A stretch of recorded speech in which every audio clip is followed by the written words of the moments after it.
انما جزاء الذين يحاربون الله ورسوله ويسعون في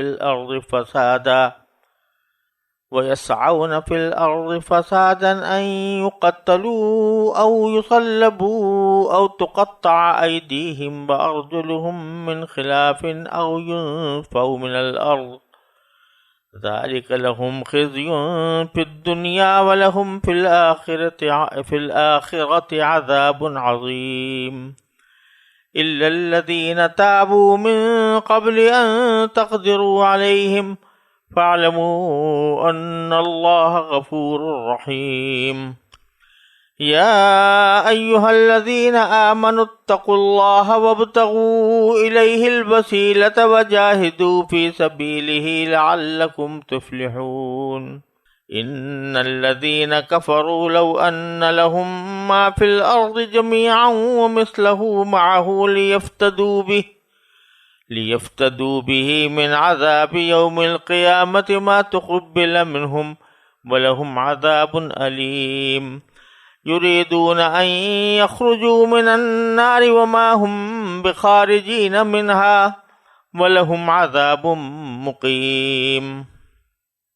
ان آیات کا ترجمہ یہ ہے، جو لوگ اللہ اور اس کے رسول سے لڑائی کرتے اور زمین میں فساد مچاتے پھرتے ہیں، ان کی سزا یہی ہے کہ انہیں قتل کر دیا جائے یا سولی پر چڑھا دیا جائے یا ان کے ہاتھ پاؤں مخالف سمتوں سے کاٹ ڈالے جائیں یا انہیں زمین سے دور کر دیا جائے۔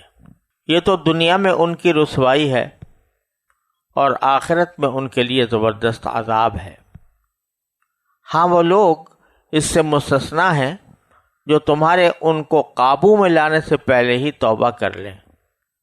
ایسی صورت میں یہ جان رکھو کہ اللہ بہت بخشنے والا، بڑا مہربان ہے۔ اے ایمان والو، اللہ سے ڈرو اور اس تک پہنچنے کے لیے وسیلہ تلاش کرو اور اس کے راستے میں جہاد کرو۔ امید ہے کہ تمہیں فلاح حاصل ہوگی۔ یقین رکھو کہ جن لوگوں نے کفر اپنا لیا ہے، اگر زمین میں جتنی چیزیں ہیں وہ سب ان کے پاس ہوں اور اتنی ہی اور بھی ہوں، تاکہ وہ قیامت کے دن کے عذاب سے بچنے کے لیے وہ سب فدیے میں پیش کر دیں، تب بھی ان کی یہ پیشکش قبول نہیں کی جائے گی اور ان کو دردناک عذاب ہوگا۔ وہ چاہیں گے کہ آگ سے نکل جائیں، حالانکہ وہ اس سے نکلنے والے نہیں ہیں، اور ان کو ایسا عذاب ہوگا جو قائم رہے گا۔ پچھلی آیات میں اللہ تبارک و تعالیٰ نے حضرت آدم علیہ السلام کے 2 بیٹوں کا تذکرہ فرمایا تھا کہ کس طرح قابیل نے اپنے بھائی حابیل کو قتل کیا اور قتل ناحق کی بنیاد ڈالی۔ اب اسی سلسلے میں اللہ تبارک و تعالیٰ ایک عام حکم بیان فرماتے ہیں ان لوگوں کا جو قتل و غارت گری کے عادی ہیں اور انسانی جان کا کوئی احترام ان کے دلوں میں نہیں ہے، تو ان کا تذکرہ فرماتے ہوئے اللہ تبارک و تعالیٰ نے یہ بتایا کہ اگر وہ مسلمانوں کے یعنی مسلمان حکومت کے قابو میں آ جائیں تو ان کا کیا انجام ہونا چاہیے، ان کی کیا سزا ہونی چاہیے۔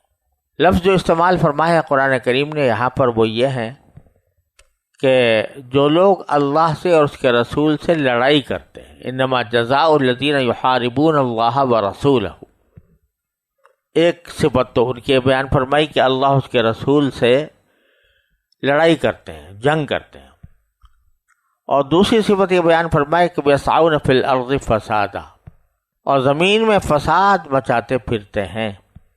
یہ 2 صفتوں جن کی ہیں تو ان کی سزا یہ ہے جو آگے بیان ہوئی ہے کہ قتل کیا جائے یا سولی چڑھایا جائے وغیرہ۔ اب یہ کون مراد ہے اس سے؟ اللہ رسول سے جنگ کرنے والے کون ہیں اور زمین میں فساد پھیلانے والے کون ہیں؟ اس میں بعض حضرات مفسرین نے تو یہ فرمایا کہ اس سے مراد وہ لوگ ہیں جو کہ اسلامی حکومت سے برسر جنگ ہوں، جو اسلامی حکومت سے کے خلاف جنگ کر رہے ہوں، چاہے وہ کافر ہوں اور چاہے باغی ہوں، اسلامی حکومت قائم ہے اور کوئی اس سے بغاوت کرتا ہے تو ان کے لیے سزائیں بتائی گئی ہیں. لیکن زیادہ تر مفسرین نے اور زیادہ تر فقہاء کرام نے اس کو محمول کیا ہے ان لوگوں پر کہ جو ڈاکے ڈالتے ہیں، یعنی مسلح ہو کر کسی کا مال چھینتے ہیں. اور اسی طرح جو زمین فساد پھیلانے والے ہیں، یعنی وہ عادی ڈاکہ ڈالنے والے ہیں اور ڈاکوں کے عادی ہیں، اس کی وجہ سے زمین میں انہوں نے فساد مچایا ہوا ہے. تو زیادہ تر محدثین، مفسرین، فقہاء نے ان آیتوں کو انہی کے اوپر محمول کیا ہے اور یہ فرمایا کہ اس میں ڈاکوؤں کی سزائیں بیان کی گئی ہیں 4. ایک سزا ہے ان یقتلوا، کہ ان کو قتل کیا جائے، یعنی تلوار سے قتل کر دیا جائے مثلا. او یصلبوا، یا ان کو سولی چڑھا دیا جائے. اور سولی چڑھانے کا مقصد بھی یہ ہوتا ہے کہ ان کو سزائے موت دے دی جائے. لیکن یہاں ایک بات یاد رکھنے کی ہے کہ قرآن کریم میں یہاں پر صیغہ یقتلوا استعمال کیا گیا ہے. اگر یقتلوا کہا جاتا تو بھی کوئی وہی معنی ہوتا ہے. عربی زبان میں جس طرح قتل کا جو عام طور سے لفظ استعمال ہوتا ہے وہ بغیر تشدید کے ہوتا ہے، یقتلوا کہا جائے کہ ان کو قتل کیا جائے. لیکن یہاں اللہ تعالیٰ نے تشدید کے ساتھ یقتلوا، یہ باب تفعیل کا فعل ہے، اور باب تفعیل میں کی ایک خاصیت ہوتی ہے کہ اس میں کچھ تو مبالغہ ہوتا ہے، مجرد کے مقابلے میں مبالغہ ہوتا ہے، اور بعض مرتبہ اس میں تدریج کا پہلو بھی ہوتا ہے. اسی طرح یصلبوا، یہاں پر بھی اگر یصلبوا کہا جاتا تو بھی اس کے معنی یہ ہوتا ہے کہ سولی چڑھائی جائے، لیکن اس کو بھی باب تفعیل میں جا کر تشدید کے ساتھ یصلبوا فرمایا. اس کی بظاہر وجہ یہ معلوم ہوتی ہے واللہ سبحانہ وعلم کہ ایک تو ہوتا ہے قتل کسی کو کرنا قصاص میں، یعنی ایک شخص نے دوسرے کو قتل کیا، اس کے بدلے میں اس کو قتل کیا جائے. تو وہاں شریعت کا حکم یہ ہے کہ اگر مقتول یا مقتول کے ورثہ اپنے قاتل کو معاف کر دیں، معاف ہو جائے گا، پھر اس کو قتل نہیں کیا جائے گا، اس کے قتل کی سزا ختم ہو جائے گی کیونکہ وارثوں نے معاف کر دیا. لیکن یہاں جو قتل کرنے کا حکم ہے ڈاکے والے کو، تو یہ حکم بطور حد ہے، بطور قصاص نہیں ہے.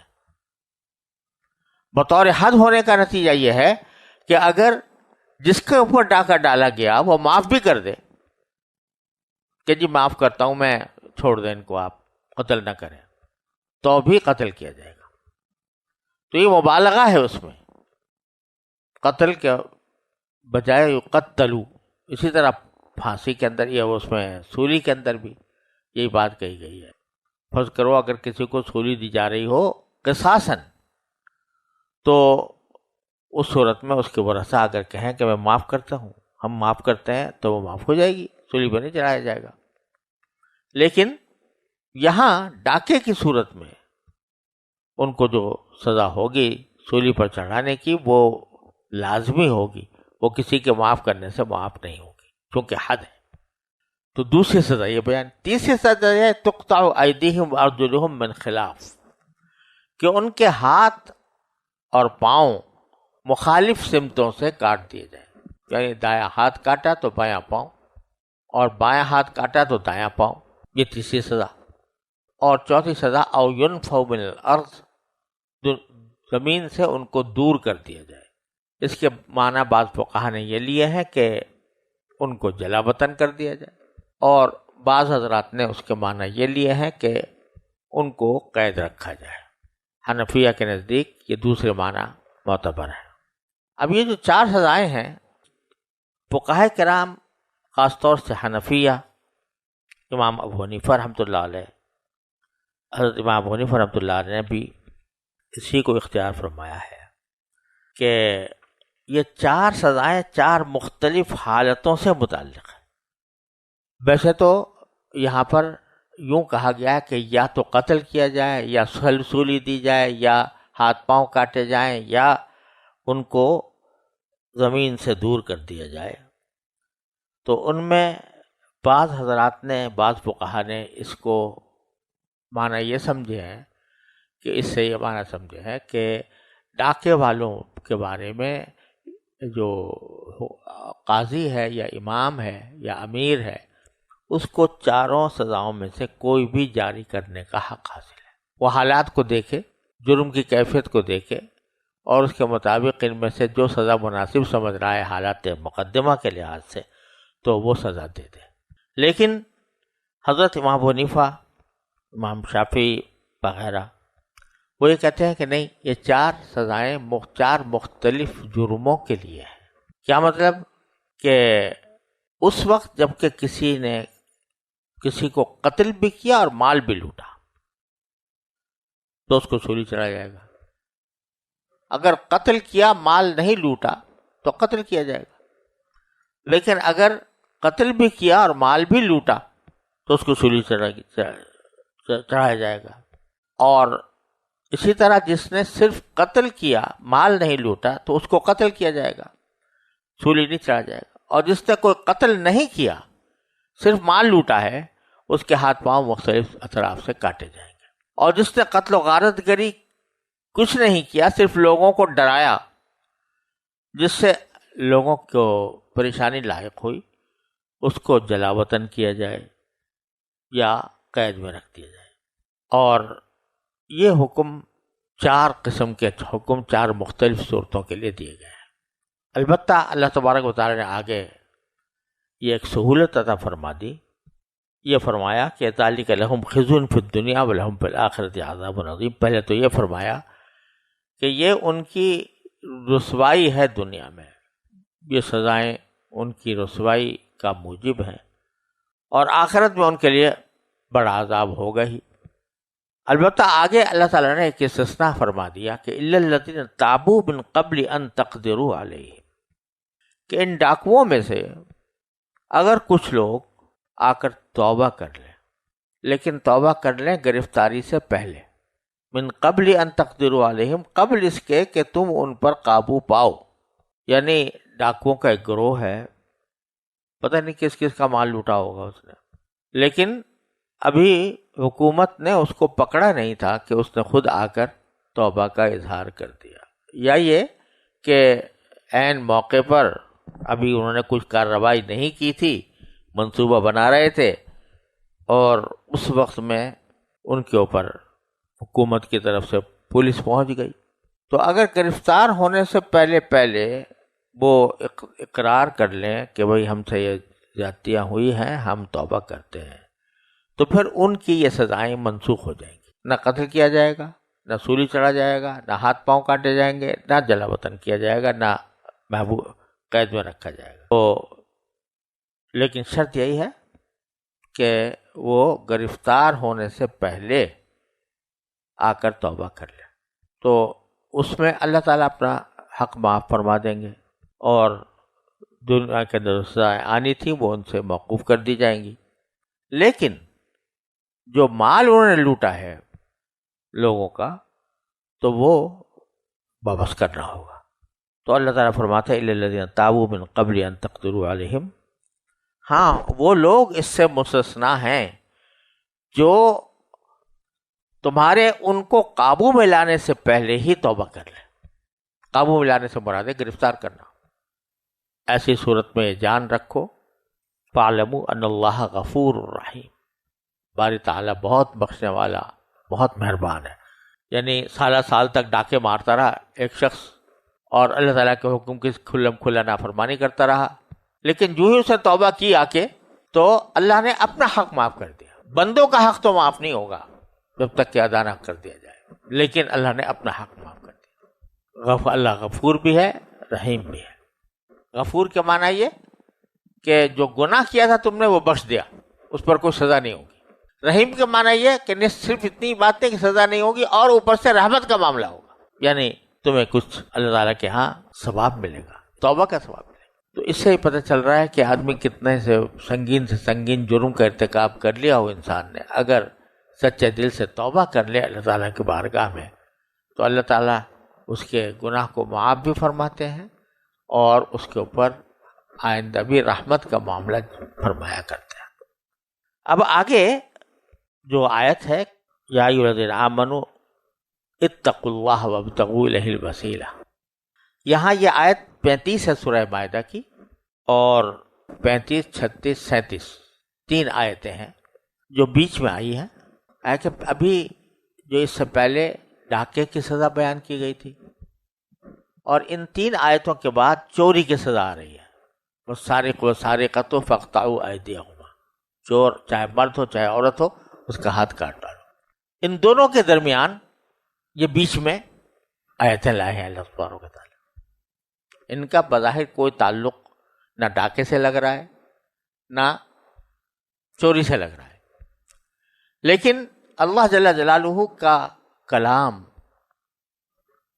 قرآن کریم کے اندر اس طرح ہوتا ہے کہ یہ بات نہیں ہے کہ بس ایک بات کی دھمکی دے دی اور کسی گناہ کے اوپر یا کسی ناجائز کام کے اوپر اللہ تعالیٰ نے دنیاوی سزا بتا دی کہ بھئی یہ دیکھو یہ کرو گے تو یہ سزا ملے گی، بلکہ جس طرح جہاں قانون بتاتے ہیں تو وہاں قانون کے ساتھ اس پر عمل کے لیے ترغیب بھی دیتے ہیں، اور جو اصل بنیاد ہے جرائم سے بچنے کی اس کی طرف متوجہ فرماتے ہیں. جرائم دنیا کے اندر جو ہوتے ہیں ان کے اسباب کیا ہوتے ہیں؟ بڑے بڑے فلاسفہ نے اس کے اوپر گفتگو کی ہے. کوئی کہتا ہے کہ جرم کی وجہ در حقیقت جہالت ہوتی ہے، نادانی اور علم نہ ہونا. اگر یہ بات ہے تو پھر جن ملکوں میں تعلیم کی شرح 100% ہے تو وہاں تو جرم نہیں ہونا چاہیے تھا، اگر تعلیم سبب ہے، تعلیم سے جہالت سبب ہے تو. لیکن وہاں جا کر دیکھو تو جہاں 100% تعلیم ہے وہاں پر بھی جرائم کا کس طرح ارتکاب ہوتا ہے. بعض حضرات کہتے ہیں کہ غربت سبب ہوتا ہے.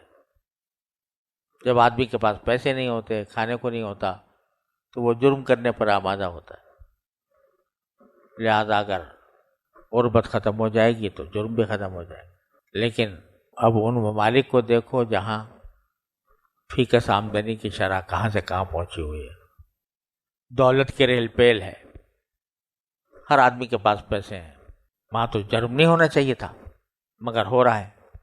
تو نہ تنہا جہالت سبب ہے، نہ تنہا فقر اور فاقہ اور غربت سبب ہے، اصل سبب ہے اللہ کو بھلا دینا. جب آدمی اپنے اللہ سے غافل ہو جاتا ہے، اس بات سے بے پرواہ ہو جاتا ہے کہ کوئی مجھے دیکھ رہا ہے اور مجھے کسی وقت اپنے اعمال کا اس کے پاس جا کر حساب دینا ہے، تو یہ چیز اس کو جرائم پر آمادہ کرتی ہے. اگر اس کے دل میں اللہ جل جلالہ کا خوف ہوتا اور یہ خیال ہوتا کہ مجھے اللہ تعالیٰ دیکھ رہا ہے اور مجھے اس کے پاس جا کر اپنے اعمال کا جواب دینا ہے، تو وہ کبھی جرم کا ارتکاب نہیں کر سکتا. یہ جو حدیث میں آتا ہے کہ رسول کریم صلی اللہ علیہ وسلم نے فرمایا کہ لا یزنی الزانی وہو مؤمن ولا یسرق السارق وہو مؤمن، کہ زنا کرنے والا جب زنا کرتا ہے تو اس وقت وہ مسلمان نہیں ہوتا، اور چوری کرنے والا جب چوری کرتا ہے تو مسلمان نہیں ہوتا. اس کا مطلب یہی ہے، مسلمان نہیں ہوتا کہ کیا معنی کہ اس وقت اس کے دل سے ایمان کے جو بنیادی عقائد ہیں ان کا دھیان مٹ جاتا ہے، وہ یہ بھول جاتا ہے کہ مجھے اللہ تبارک و تعالیٰ دیکھ رہا ہے اور مجھے اس کے پاس جا کے جواب دینا ہوگا۔ لہٰذا قانون صرف پولیس کے ڈنڈے سے نافذ نہیں ہوتا، قانون صرف کتابوں میں لکھ دینے سے نافذ نہیں ہوتا۔ اگر پولیس ہو اور محکمے ہوں تو دن کی روشنی میں تو اور شہر کی آبادی میں تو ہو سکتا ہے جو جرم ہو رہے ہیں ان کو پکڑ لیں، اول تو وہاں پر بھی خدا کا خوف نہ ہو تو رشوتوں سے چھوٹ جاتے ہیں۔ کہیں اگر کوئی شخص جنگل کی تنہائی میں ہے، رات کی تاریکی میں ہے، کوئی اس کو دیکھ نہیں رہا ہے، اس وقت اس پر کون پہرا بٹھائے گا؟ اس پر پہرا بٹھانے والی چیز تو صرف اللہ جل جلالہ کا خوف ہے کہ مجھے وہ دیکھ رہا ہے اور مجھے وہ اس کے سامنے جا کے اپنے اس عمل کا جواب دینا ہوگا۔ اس لیے اللہ تبارک و تعالیٰ جہاں کہیں کوئی قانون بیان کرتے ہیں تو آگے یا پیچھے تقویٰ کا ضرور ذکر فرماتے ہیں کہ اگر اس قانون پر عمل کرنا ہے اور اس قانون کی وجہ سے برائی سے بچنا ہے تو پھر واحد راستہ یہ ہے کہ اللہ کا خوف دل میں پیدا کرو۔ یا ایھا الذین آمنوا اتقوا اللہ وابتغوا الیہ الوسیلۃ وجاہدوا فی سبیلہ لعلکم تفلحون۔ کیا ایمان والو، اللہ سے ڈرو اور اس تک پہنچنے کا وسیلہ تلاش کرو، اللہ تعالیٰ تک پہنچنے کا وسیلہ تلاش کرو۔ اللہ تعالیٰ تک پہنچنے کا وسیلہ کیا ہوتا ہے؟ وہ ہوتے ہیں نیک اعمال۔ اعمال نیک کرو، جو کوئی عمل نیک کرو گے وہ اللہ تعالیٰ تک پہنچانے کا ایک وسیلہ بن جائے گا۔ جتنا کرتے جاؤ گے عبادت، اتنا ہی اللہ تعالیٰ کا قرب تمہیں حاصل ہوتا جائے گا۔ تو وابتغوا الیہ الوسیلہ۔ اب سوال پیدا ہوا کہ تقوی حاصل کیسے کیا جائے، تقوی کے اوپر عمل کیسے کیا جائے؟ تو اس کا راستہ بتا دیا، وجاہدوا فی سبیلہ، اللہ کے راستے میں محنت کرو، مجاہدہ کرو۔ اس سے مراد وہ جہاد بھی ہے جس میں دشمن سے لڑائی کرنی ہوتی ہے، اس میں جنگ کے دوران آدمی اپنی زندگی کی بازی لگا دیتا ہے، تو وہ بھی مراد ہے۔ اور جہاد ایسی چیز ہے کہ اگر ایک مرتبہ آدمی نیک نیتی کے ساتھ جہاد کر لے تو اس جہاد کی خاصیت یہ ہے کہ انسان کا تزکیہ کرتا ہے، وہ انسان کو بری عادتوں سے پاک صاف کرتا ہے۔ یہی وجہ ہے کہ صوفیاء کرام جو اپنے مریدین سے مجاہدات کرائے کرتے تھے لمبے چوڑے، وہ کہیں صحابہ کرام سے منقول نہیں، کیونکہ صحابہ کرام رضی اللہ تعالیٰ عنہم کو اللہ تعالیٰ نے رسول کریم صلی اللہ علیہ وسلم کی صحبت عطا فرمائی تھی، اور آپ کی صحبت میں جہاد کی اور قتال کی توفیق عطا فرمائی تھی۔ تو اس کے نتیجے میں ان کو جو مصنوعی مجاہدے ہیں ان کی ضرورت نہیں پڑتی تھی، جیسے صوفیاء کرام نے کرواتے ہیں نا لوگوں کو کہ تم حمام جھونکو، تم لوگوں کے جوتے سیدھی کرو وغیرہ، تاکہ اس کے دل سے تکبر نکلے۔ تو صحابہ کرام کو اس سب کی ضرورت نہیں پڑی۔ کیوں؟ ایک مجاہدہ تو ان کو مکی زندگی میں پیش آ گیا تھا کہ دشمن تذیتیں دیتا تھا اور اللہ تعالیٰ کی طرف سے حکم تھا کہ تمہارا ہاتھ نہیں اٹھنا چاہیے۔ تو ایک تو وہاں بھٹی میں سلگایا گیا صحابہ کرام، مدینہ منورہ آئے تو وہاں جہاد اور قتال میں مصروف کر کے اللہ تبارک و تعالیٰ نے ان کو کندن بنا دیا۔ تو اس لیے مجاہدہ جو فرمایا جا رہا ہے یہاں، اس سے وہ مجاہدہ بھی ہے، مراد ہے کہ جو جنگ کی صورت میں کیا جاتا ہے، اور امن کی حالت میں جو انسان جو کوشش دین پر عمل کرنے کے لیے کرتا ہے وہ بھی مراد ہے۔ وجاہدوا فی سبیلہ، اللہ کے راستے میں جہاد کرو، محنت کرو۔ بتلانے کا منظور ہے کہ یہ نہیں ہوگا کہ تم گھر میں بیٹھے رہے ہاتھ پر ہاتھ رکھے ہوئے اور کوئی تم سے اللہ تعالیٰ کے راستے میں تقویٰ تمہیں اچانک لا کے دے دے گا ایک لقمے کی شکل میں جو تم نے کھا لیا۔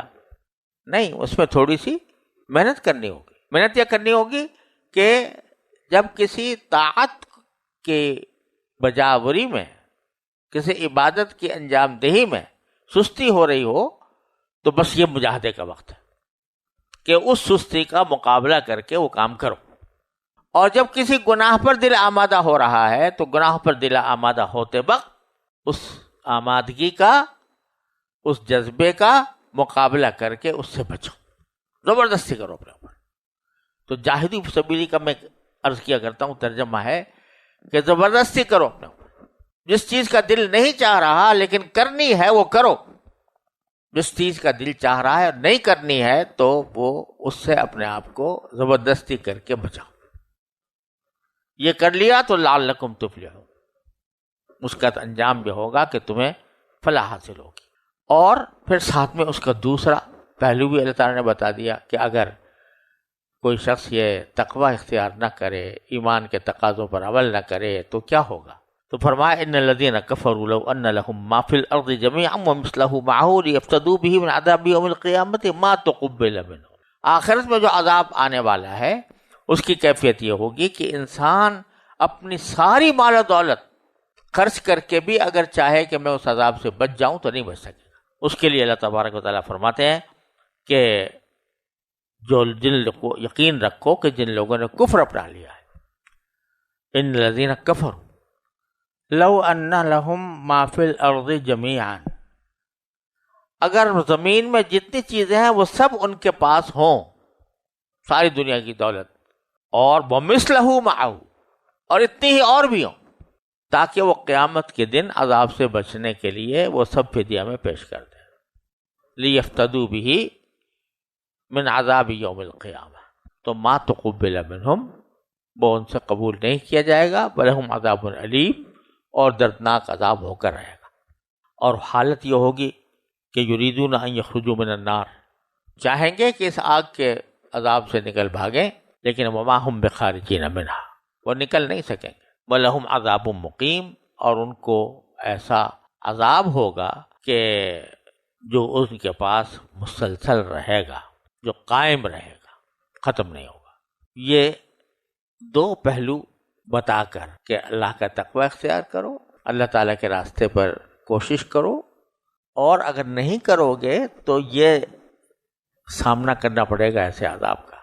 تو یہ بیچ میں یہ دو آیتیں بتا دیں تاکہ آدمی جو ہے وہ سوچے، ڈاکہ کرنے سے پہلے سوچے، چوری کرنے سے پہلے سوچے۔ تو جب سوچے گا اور سوچتا رہے گا تو انشاءاللہ اس کو اس پر عمل کرنے کی توفیق بھی ہوگی، اور پھر ان گناہوں سے بچنے کی توفیق بھی ہوگی۔